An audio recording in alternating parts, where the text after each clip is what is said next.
in the practice rounds, they had seen him hitting that shot. Oh, okay. In the end, really, Scheffler, the par fives, he only birdied one of the par fives. You did that out there. You have to get on the front. You better get one of the two at least on the front, and he didn't. Right, and not birdieing the back 9 par fives all week except for 15. That was the only birdie he made all week on the back 9. That was, had he made the normal amount of birdies there, he'd probably won easily. So everything, of course, is magnified at Augusta and the Masters tournament. We have seen golfers behaving badly before. Your thoughts on Bobby McIntyre flipping the bird, but then also Garcia going crazy with his driver on hole 2 of his Sunday round. Not hole 15, his hole 2, and couldn't use the driver the rest of the round. But he's a former winner. McIntyre's not. Your thoughts?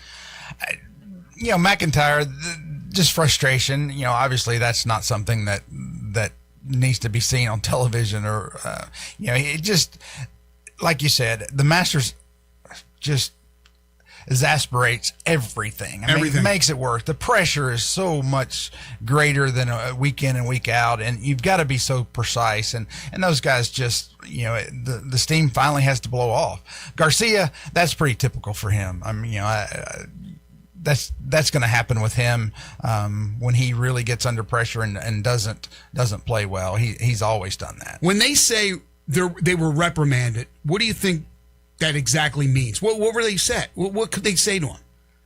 Well, we're going to take away your green jacket, Serge. Well, probably not, but they might get a little bill in the mail. You think that's what it is, a fine? More than likely, yes. All right, so now that Rory has defended his Masters title, he has the career slam. We know he has been a great Ryder Cup player. His international play is terrific. So he's 6 majors. He's certainly still well down the list, but he's moving up. We were talking about this yesterday, comparing him to the other greats who have won 6, which is, again, off the top of my head, Nick Faldo, Phil, I forget who else, maybe one of the older guys, the guys going way back. But we were talking about the Phil-Rory comparison. And I don't want to speak for you, Eli. I think we had a texter or caller that said all the other things Phil has done so far and all that they would still give Phil the upper hand. And I think I would agree with that. But how close is Rory to, passing some of these other greats? Well, I think so. I think with this win, he probably became the best European player of all time. As far as ties Faldo with 6 majors. He's ahead of Seve. He's won more PGA Tour events than probably any other European player, because a lot of Faldo didn't win other than majors. He didn't win that many tournaments here. I think there's a good chance Rory's probably going to win double-digit majors. With this having won the Grand Slam and now 2 Masters, there's a good chance he's got another good 10 years of solid play. I think he'll be, when it's all said and done, he'll be in that top 6 or 7 all time. But Phil right now ahead of him?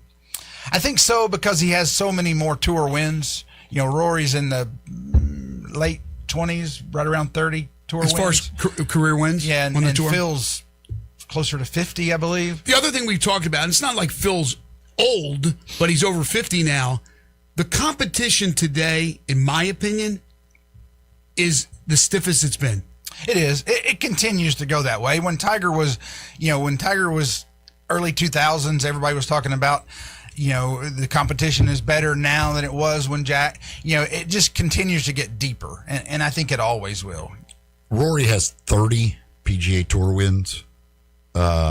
Phil has 45. Yeah, he still has a lot more. And if you throw in the, European Tour, obviously a little closer, because Rory's got 21 on the European Tour. Phil's got 11. So it's 51 to 50 or 66 if you combine both of them. So 15 more if you combine.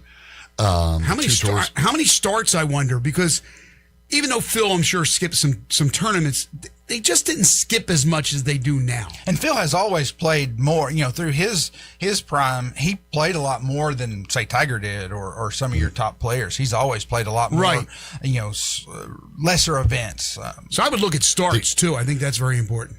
The thing to me, like, I like with Rory, the fact that he went 11 years without winning a major just blows my mind. Like, I don't understand how that happened. And it's like now, and again, like after last year, people thought maybe like, okay, now that he's got the career Grand Slam, like how much real motivation is there? Clearly there's still plenty of motivation to go win another major, but it is like, how many more do you think he'll win now that he kind of can play a little more freely and like not really have that pressure on him? But then I also go, well, the hell, he went through a long 11 years through his prime where he didn't win a single major. And you do have Scotty Scheffler out there who you're got to compete with right now to try and win these majors. Right. I could see him winning four or five more. There's going to be a real push for him to win the Open, or the British Open at St. Andrews. Mm-hmm. He's won the British Open, but he's lost his chance a couple times at St. Andrews, and I think that'll be his next big goal is to win there. Is that this year? No, I'm not sure when they go back to St. Andrews in a couple years. Are you familiar with the course in Pennsylvania that's hosting the PGA? That's the next major in May. I'm not familiar with it. I know it's they've hosted several majors there. Yeah, I was just wondering who. I'm sure it's the normal cast of characters, but who may be the if there's horses for courses, if there's somebody that fits that course better than somebody else. I just don't know. Well, I've heard this several times, but they will have 18 holes there. So Scheffler will be. I bet it suits Scheffler's eye. It does. It suits his game. I bet it suits Rory's game probably. I think so too. Most of the time when you can fly at 330 to 350, most every golf course suits you pretty well. Somebody posted a video from years ago, and I retweeted it. So anybody who follows me can see this. It was a video from Jordan Spieth in Texas as a high school kid, just absolutely dominating. But then a few years, or a couple of years younger, is a guy named Scotty Scheffler, and he's on the move, and Jordan's talking about how this kid's coming up. And then a younger guy from him is Will Zalatoris, and he's like, he already qualified in 7th grade for this. It's just amazing. I mean, a lot of states have produced a lot of good golfers, but this happened to be just in order incrementally, Spieth, then Scheffler, then Zalatoris, of course, is battling some injuries. Scheffler, he's one of the few that worked his way up. He was a phenomenal junior player. I think he won like 91 junior events as a kid. But then he obviously played his 4 years in college, and then he went and played the Korn Ferry Tour, and he worked his way up. He didn't just like Spieth, who he played in tour events in high school and jumped his way straight to the PGA Tour.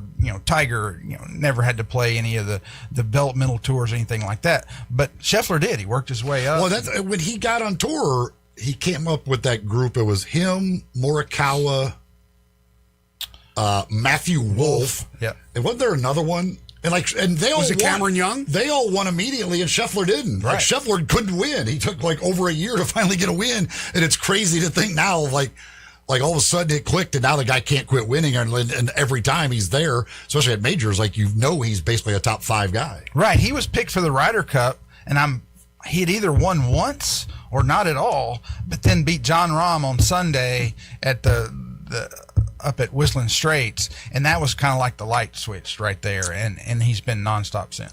One last thing.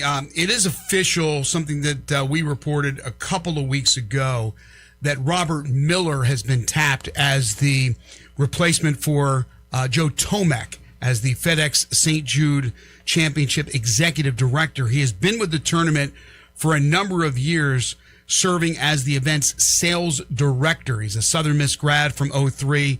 Robert Miller will take over this tournament. Big shoes to fill. Joe did a great job. Are you familiar with Robert at all? A little bit. I talked with a few of the folks from the the tournament, we had a board meeting out there for the first tee, and everyone involved was extremely excited and looking and knowing the tournament was in good hands. All right. Anything that we need to know about this week coming up in City Golf? Coming up, Pine Hill's got the TriStar tournament. It's a new tournament for us. It's coming up on the weekend, Saturday.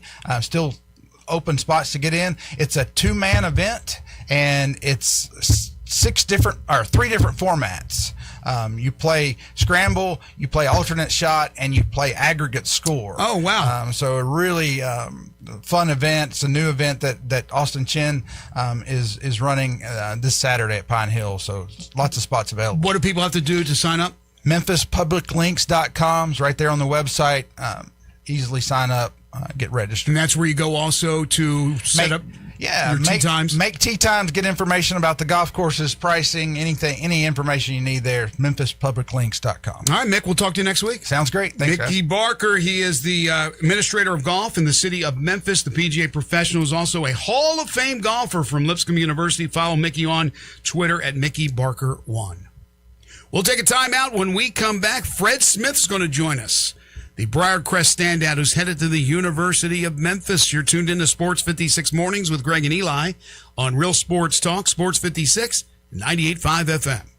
Let Bryant Dacus and Brett Norsworthy take you home every afternoon. Sports Time on Sports 56. Weekdays from 3 to 6 here on Sports 56 and 98.5 FM. Landers Ford in Collierville, #1 in the Mid-South. New 2025 Ford F-150. Not 10% off, not 15% off. Up to 20% off MSRP. Due to its success, Landers Truck Month has been extended. Truck Month level savings on everything. Use your tax refund as a down payment to save even more. Trade values are strong for now. Get top dollar before values drop. Shop one of the largest selections of new Fords in the Mid-South. The price you see is the price you pay. No hidden addendums. That's the Landers Ford difference. Get started now with our Landers Easy Pass at LandersFordMemphis.com. Don't wait. The best new Fords with the biggest savings will sell fast. Give us a call to schedule your test drive today. Landers Ford in Collierville. Remember, if it doesn't say Landers, you paid too much. Sales report, Memphis Market. Example 2025 Ford F-150 XLT. Stock number 2520751. MSRP $62,450. Ford retail bonus cash $42,50. Ford retail customer cash $2,000. Landers discount $6,500. Sale price $49,700. Price plus tax, title, license is $695. Processing fee. See dealer for complete details. Offerings 5426.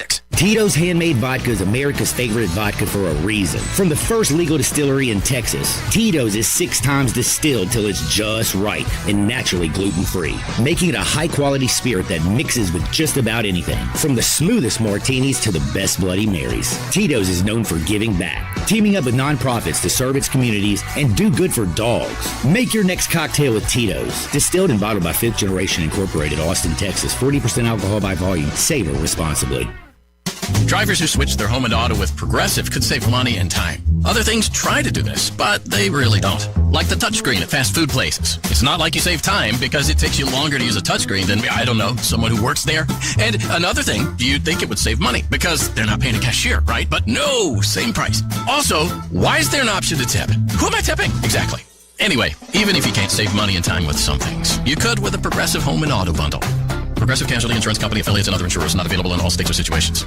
If you want to make money in sales, Flynn Broadcasting wants you. If you can sell, Flynn Broadcasting has a great career waiting for you. If you can sell, we have great benefits, salary, commission, sales leads, and a great place to work. If you can sell, let us know today. Send your resume to jobs@flynn.com. Can everyone sell? No. But if you can, Flynn Broadcasting wants you. Apply today at jobs@flynn.com. Start your great career today at jobs@flynn.com. Flynn Broadcasting wants you. Now back to Sports 56 Mornings. Good morning. On Sports 56 and 98.5 FM. Here once again, Greg Gaston and Eli Savoy. Welcome back, everyone. 9:25 is the time. Final hour for us today here on Sports 56 Mornings. Greg Gaston, Eli Savoy, and Jay Ham. And as promised, it is time to talk some Tigers hoops, talk some Briarcrest hoops as well.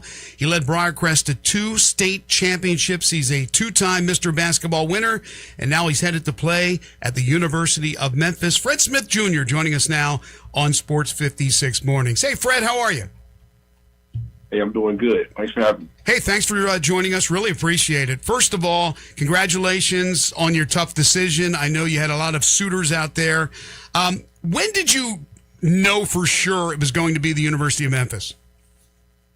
I would say me and Solo, we talked about it a couple times, but after he committed, that's when like I was like, oh, okay, cool. You know, me and him being childhood friends is something we always just like dreamed about, just being outside shooting shots, always talking about, you know, like college decisions.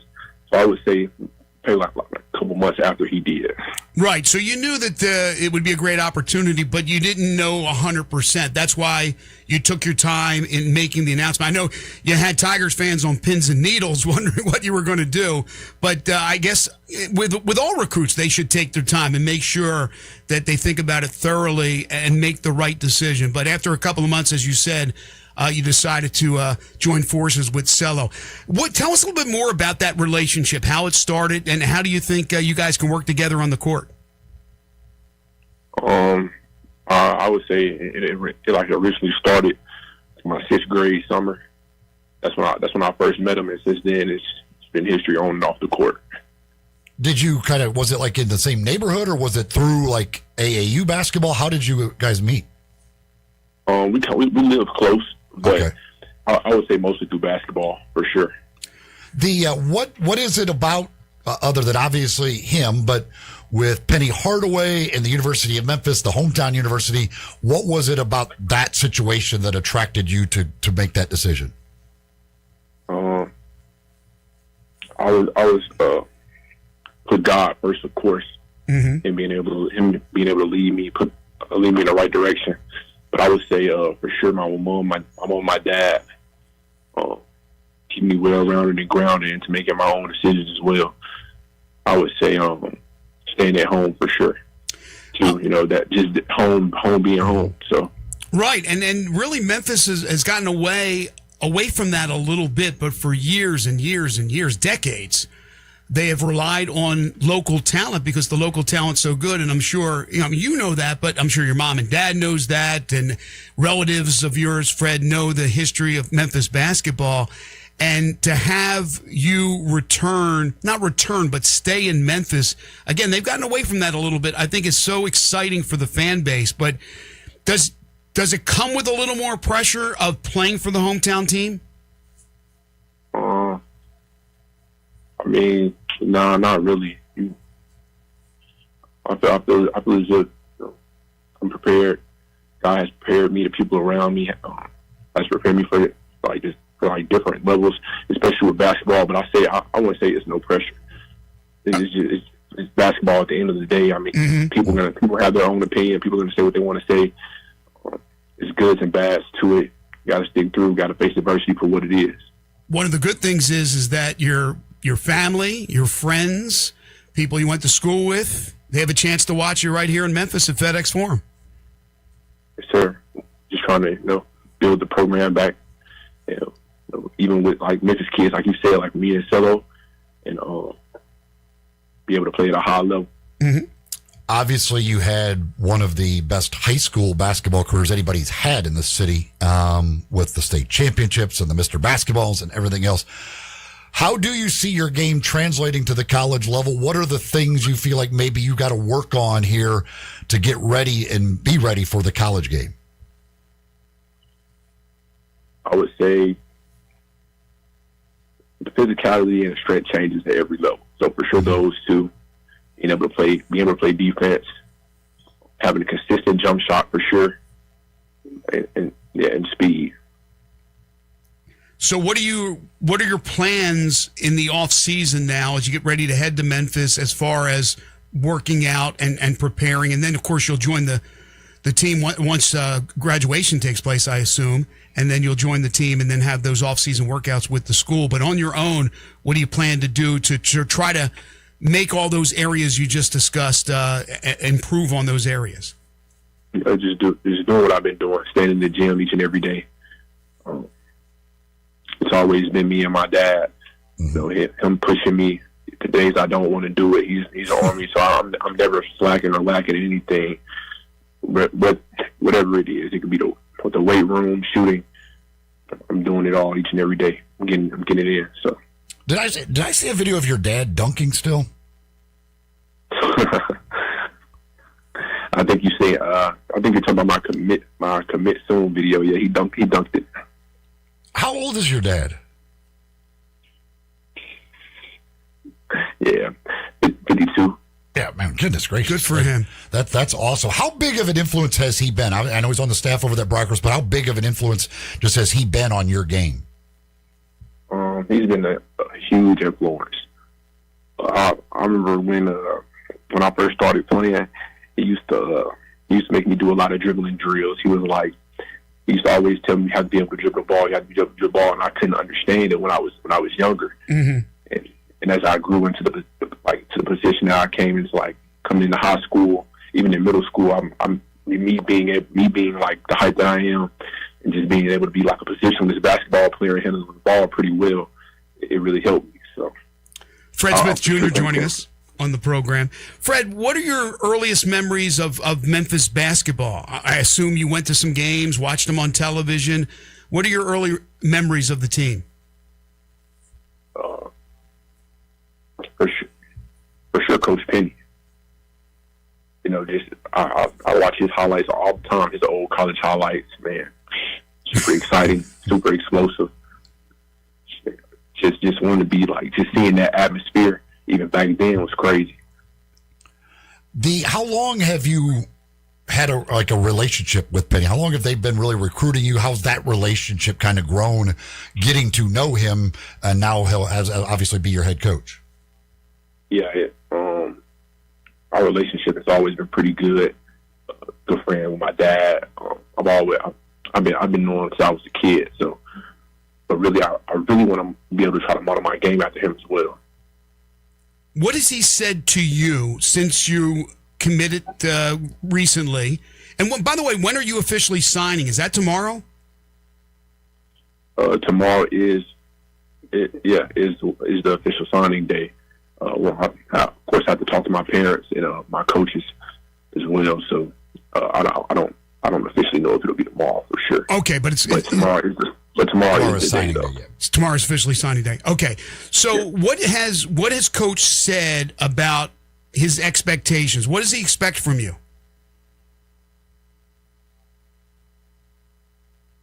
Coming in as a freshman. What are the expectations from Coach Penny with you? Just being able to come in, verbally be able to speak up. Mm-hmm. Don't take the backhand at anybody. Just being able to come in and try to be a leader, play hard, of course. And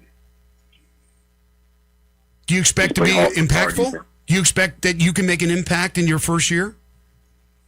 I think I can. Being able to come in, learn the ropes, pretty quick learner, pick up on everything. Mm-hmm. Like I said, I'm a pretty well-rounded guy. So, you mentioned working on the jump shot, and the high school level, you didn't have to really shoot outside very much because you could kind of get to the rim and score pretty much whenever you wanted. But do you have that ability to step out and shoot threes? Kind of, what do you consider your range? And as you continue to work on that, do you believe that can become a strength of your game? Yes, sir, I do. And just being able to going into the off season for sure. Just even now, just every day, just working on my jump shot. And I really feel as if I get as a pretty experience. But for sure, just getting a lot stronger, learning their speed, at the collegiate level, because it's going to be different, of course. And as far as high school, I shot 71% from the field. So right, you've had obviously a lot of games under your belt at the high school level at Briarcrest. You've played a lot of against good players. You've played a lot of good teams in the area.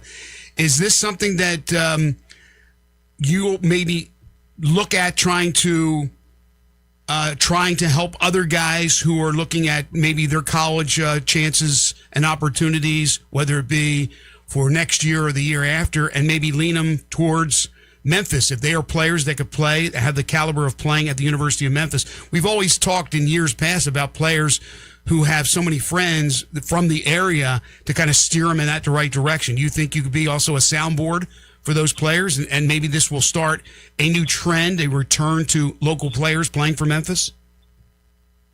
Oh yeah, for sure. You know, you got.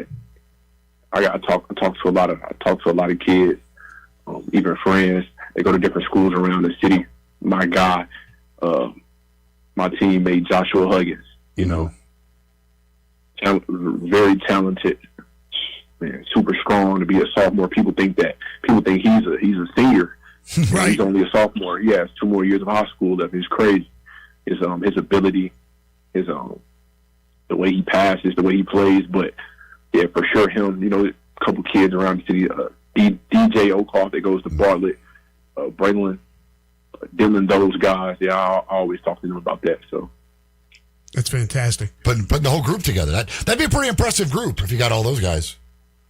Yeah, we always communicate about it. You know, we make jokes about it all the time. But I feel as if you know, with Cello officially committing and getting ready to sign, of course, and me officially committing and getting ready to sign, it for sure has, you know, been the conversation at the top of the main topic a little bit more. Hey, since we have you on the air, Cello Jackson, what type of player is Memphis getting in him? I would say a dog. Yeah, a dog for sure. Super aggressive, you know, a real point guard. Mm-hmm. He's very unselfish. Really wants to get others connected, and really just a winner. I feel as if me and him were both winners, and we've showed that if you check our resume. So a lot of success. Yeah, just check out the resume. That seems to be the trend now. It's like, look at the resume. You got 2 state championships. For sure you're a winner. Officially, how tall are you?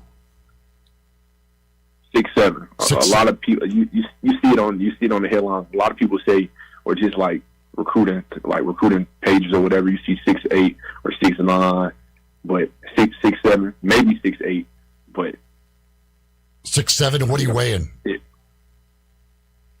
I haven't checked my weight in a while. I think like 225 though.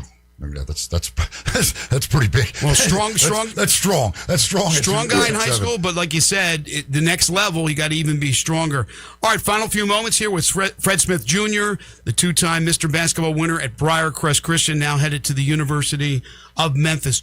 Who are a few of the guys in the NBA that you like to watch and maybe try to emulate? Your game is maybe something that you see in them, and you try to emulate that on the court. I would say a lot of big guards. So you got. I watch a lot of Cade Cunningham, for sure. Nas Reed, who plays for the Minnesota Timberwolves, the way he moves, pretty big and smooth. Well, you know, of course, the guys like LeBron James, Kevin Durant. But somebody I really watch, other than Cade Cunningham and Nas. Right. Big, strong, physical guys that could play, small forward, guard. You're a pretty versatile player. Yeah, I watch a little bit of Paul Pierce. Penny, of course. Yeah, that's about it. Okay. And then last thing for you, what was the experience like under Coach Harrington at Briarcrest? Obviously, you had a lot of success. Must have been a fun 4 years for you. Man, I could write a book on this. It's been amazing.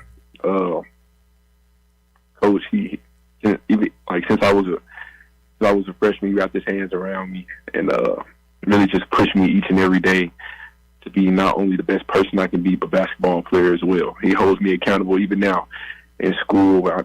If he catches me late for a class or whatever, he's on to me. He's getting on to me, and it just really shows how much he cares and how genuine he is as far as like the relationship that we have. You know, it's not just on the court, even off the court. So regardless of any accolades or anything that I've won, he's always been there for me, regardless to whatever it's been. And I appreciate him so much, and the rest of the staff, of course. That is great to have people in your corner like Coach Harrington, like your parents, Fred. Really appreciate your time. Want to congratulate you again on all the success you had at the prep level. Now we're looking forward to having all that success and watching you grow as a Memphis Tiger. Congratulations. Looking forward to watching you play, and thank you so much for joining us. Sir, thank you. I appreciate y'all for having me again. Thanks again. Fred Smith Jr., newest member of the Memphis Tigers. He and Cello Jackson will sign probably tomorrow, maybe not tomorrow, but the signing day officially starts tomorrow, the signing period. Folks, whether you are buying or selling a home, you want to make sure you have a realtor that has your best interest in mind, knows the market, and is going to make sure you're able to find that dream home or find top dollar when selling your home. And that's Bubba Sandiford with Emmett Baird Realty. You can call them at the office, 901-257-9420. That's 257-9420. Or better yet, just give him a call directly on his cell phone, 901-319-0747. That's 319-0747. If you are looking to buy, Bubba's going to make sure that you find that perfect home for you and get it at the right price. If you're thinking about selling, well, you don't want to just stick a sign in the yard and hope for the best. You want to make sure you get that maximum exposure. You want to make sure you got somebody finding serious buyers for you and getting results. And that's what Bubba has a track record of doing. If you want to sell it really quickly, he'll give you cash and buy it as is. And if you want, that's if you just want to get rid of that home real quickly, he was more than happy to do that. But otherwise, he'll list that home, find you those serious buyers, give you that exposure, and again, knowing the market, getting the right price for you as well. Either way, you're going to win when you've got Bubba Sandiford on your side. Bubba Sandiford, Emmett Baird Realty, 901-319-0747. You're buying or selling. Talk to Bubba. 901-319-0747. You're tuned into Sports 56 Mornings with Greg and Eli on Real Sports Talk. Sports 56 at 98.5 FM. Did you miss your favorite Sports 56 show? No! Check out the podcast, broken down hourly at sports56whbq.com or wherever you get your podcasts. Be sure to like and subscribe. Never miss any Sports 56 show again with our podcasts available daily from Sports 56 and 98.5 FM. NST is the way to go. Call 68370. This is Parker Trotz with NST Injury Attorneys. After a car accident, money is on the line, and that's why one call can change everything. For over 35 years, we've gone toe-to-toe with insurance companies and won billions for our clients. NST is the way to go. Call 68370. They've got the fight, they've got the heart. NST is the way to go. Call 683-7000 or visit nstlaw.com. It's a new year, and it's the first new sale at Family Leisure. It's the floor model sale happening now. Family Leisure has deep, like diving deep discounts on over 100 display models and in-stock hot tubs, swim spas, even those cold plunges. How deep are these discounts?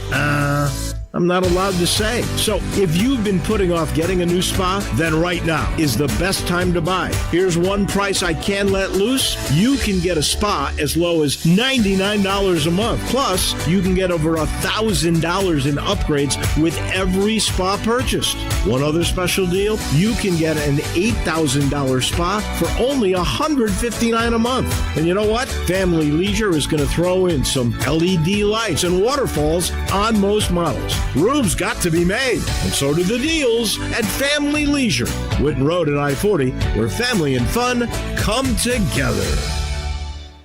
The NBA playoffs are here, and DraftKings Sportsbook, an official sports betting partner of the NBA, boosts every game day the whole postseason. Playoff stars turn it up round by round, and DraftKings turns it up too, with a profit boost available every single game day from the first round all the way to the finals. New Sportsbook customers, bet just $5, and if your bet wins, you'll get $300 in bonus bets instantly. Download the DraftKings Sportsbook app and use code HERD so you're ready for the moment. That's code HERD. Turn $5 into $300 in bonus bets if your bet wins. In partnership with DraftKings, the crown is yours. Gambling problem? Call 1-800-GAMBLER or 1-800-MY-RESET. New York, call 877-8-HOPE-NY or text HOPE-NY. Connecticut, call 888-789-7777 or visit ccpg.org. On behalf of Boot Hill Casino in Kansas, wager tax pass-through may apply in Illinois. 21 and over in most states, void in Ontario. Restrictions apply. Bet must win to receive bonus bets which expire in 7 days. Minimum odds required. For additional terms and responsible gaming resources, see dkng.co/audio. Limited time offer.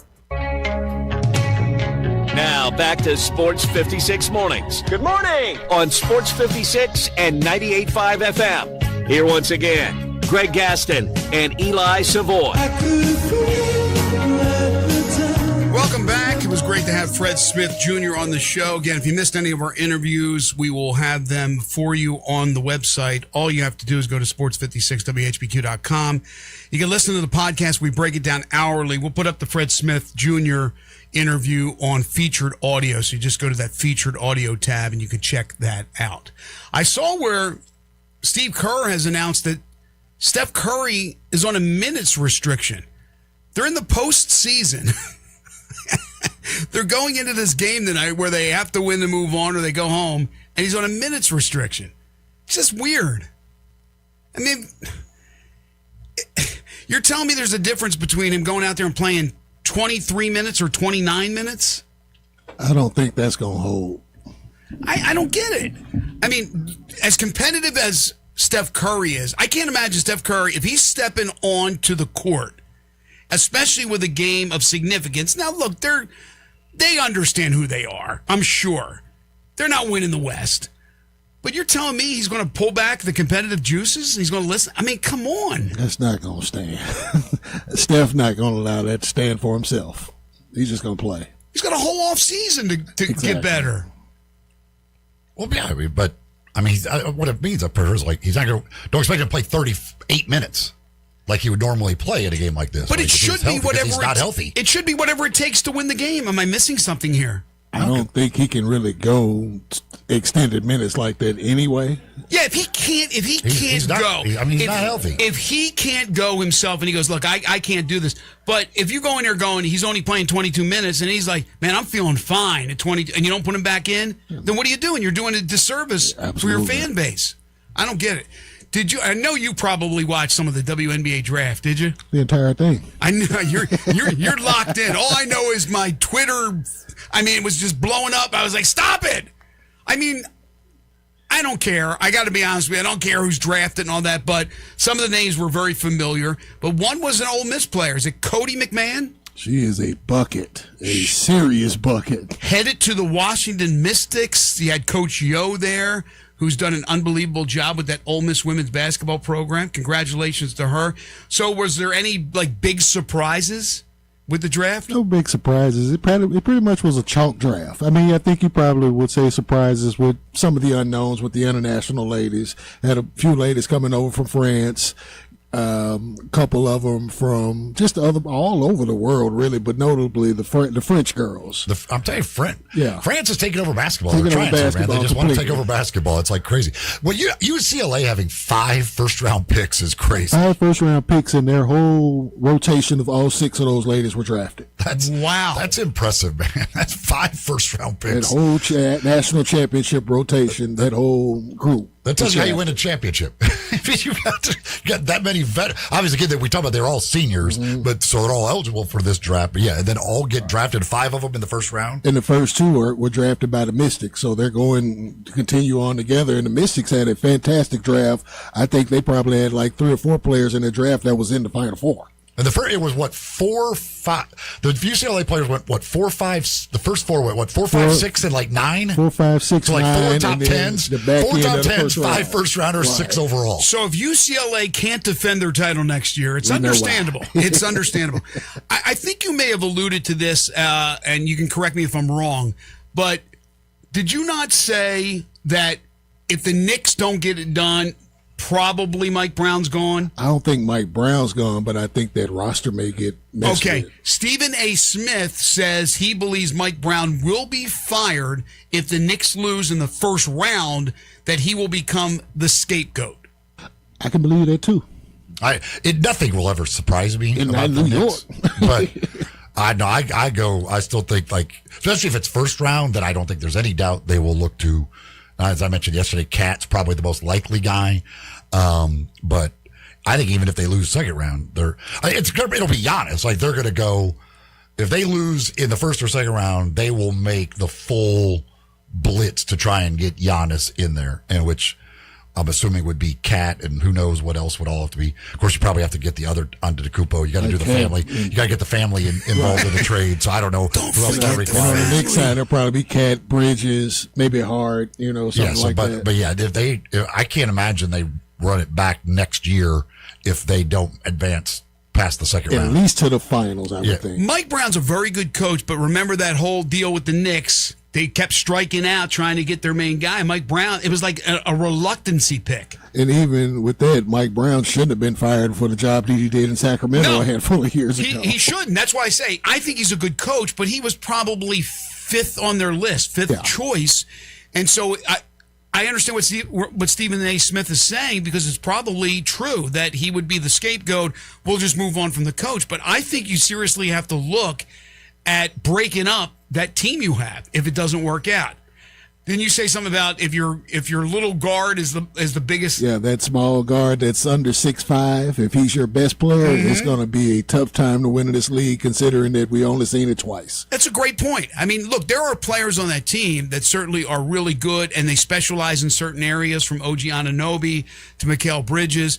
But Karl Anthony Towns has to be great, and I don't know if he's ever been great. He's been very good. He has to be the best player on that team. And I don't think we've ever seen that from him. And you're right, Brunson's got to be second or third fiddle, and still not first. And still be Bronson and doing. He's got to stay. Yeah, he's got to stay Bronson. But I don't know. I don't know about this Knicks team. Now everybody seems to be leaning toward the Celtics, and rightly so. You got Tatum back. He's healthy. With what they were able to do, even without Tatum, to be in this position is crazy. But I don't know. I would like to see something different. And I'm telling you, with the job that Bickerstaff has done, and Detroit, that team with Jalen Duren, the former Tiger, I would love to see Detroit in the final. I really would. And you heard Fish on earlier, Rob Fisher, who picked the Spurs to come out of the West. I don't know. There's no chinks in the armor of OKC, but it's other teams getting better. Denver's pretty much the same team.